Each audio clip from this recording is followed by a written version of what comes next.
চাঁদাবাজি ছেড়ে উদ্যোক্তা, তৃতীয় লিঙ্গের দুই বোনের এমন পরিবর্তন শোরগোল ফেলল পুরো এলাকায়।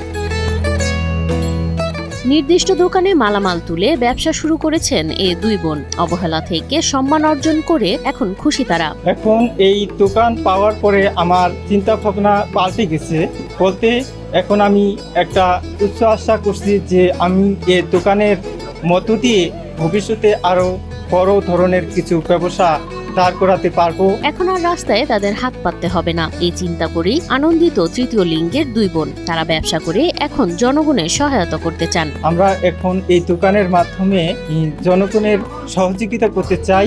জনগণ যাতে আমাদের দোকানে এসে স্বল্প রেটে মাল নিতে পারে।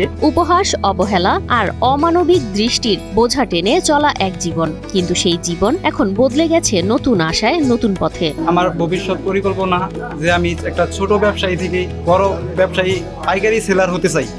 আমি যেন আরো গ্রামের সাধারণ ছেলে মেয়েদের যেন কর্মসংস্থানের ব্যবস্থা করতে পারি।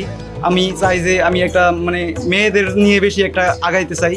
মেয়ে সেলসম্যান নিব, মেয়ে সেলসম্যান নিয়ে দোকানকে আরো বিজনেস বড় করব। নীলফামারী সদর উপজেলার ধোবাডাঙ্গা এলাকার তৃতীয় লিঙ্গের দুই বোন সুফিয়া বেগম আর সাবিনা বেগম। আজ তারা সমাজের চোখে কেবল ভিন্ন মানুষ নন, তারা এখন উদ্যোক্তা, নিজেদের জীবনের নায়ক। আমি একজন তৃতীয় লিঙ্গের মানুষ। আমি আজ এই পর্যন্ত আমাদের দোকানে এসে দাঁড়িয়েছি এই মূলত ডিসি স্যারের উদ্যোগে। ডিসি স্যার আমাদের কর্মসংস্থান সৃষ্টির জন্য আপ্রাণ চেষ্টা করেছে। পাশাপাশি সমাজসেবা অফিসার মোহাম্মদ আবু বকর সিদ্দিক স্যার আমাদের যথেষ্ট পরিমাণে হেল্প করেছে। একসময় তাদের দিন কেটেছে রাস্তায় রাস্তায় ঘুরে, মানুষের দয়া দাক্ষিণ্যে ভর করে। হাসির পেছনে লুকানো থাকতো অপমান, আর স্বপ্নগুলো হারিয়ে যেত বাস্তবের কুয়াশায়। কিন্তু আজ ছবিটা একেবারেই বদলে গেছে। জেলা পরিষদের সহায়তায় তারা পেয়েছেন জমি, দোকানঘর ও ব্যবসার প্যাকেজ সহায়তা। আজকে আমাদের দোকানটা উদ্বোধন হয়ে গেছে। এখন আমরা চাই যে আমাদের এলাকার যত সাধারণ জনগণ আছে তারা যেন আমাদের থেকে কেনাকাটা করে।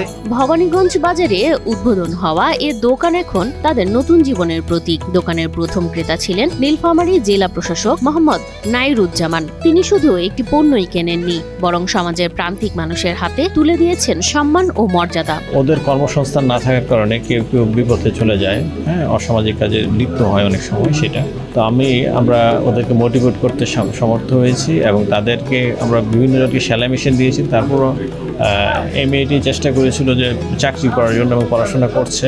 পাশাপাশি আমরা উদ্বুদ্ধ করেছি যে তারা যাতে মানুষের সাথে মিশে এবং মানুষ যাতে তাদের সাথে একসাথে বসে একই যানবাহনে বসবে, একসাথে তাদের সাথে কেনাকাটা করবে, একসাথে খাবে। আমরা চাই সেরকম একটি পরিবেশ তৈরি করতে।